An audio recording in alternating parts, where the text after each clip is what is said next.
বন্ধুরা দেখতে পাচ্ছেন আমাদের সাগরচাল পূর্বগ্রাম ফুটবল খেলার মাঠ পানিয়ে চলে যাচ্ছে বর্ষার নতুন পানিতে।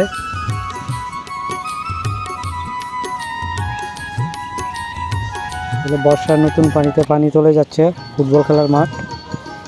এই মাঠে সুন্দর লাগে, গ্রামের পোলাপাইন খেলাধুলা করে বিকালবেলা। অনেক সুন্দর একটি দৃশ্য। গ্রাম বাংলার ভিডিও যদি ভালো লাগে সবাই বেশি বেশি লাইক করবেন এবং শেয়ার করবেন। এই যে আমাদের চাচা আসতেছে গরু নিয়ে।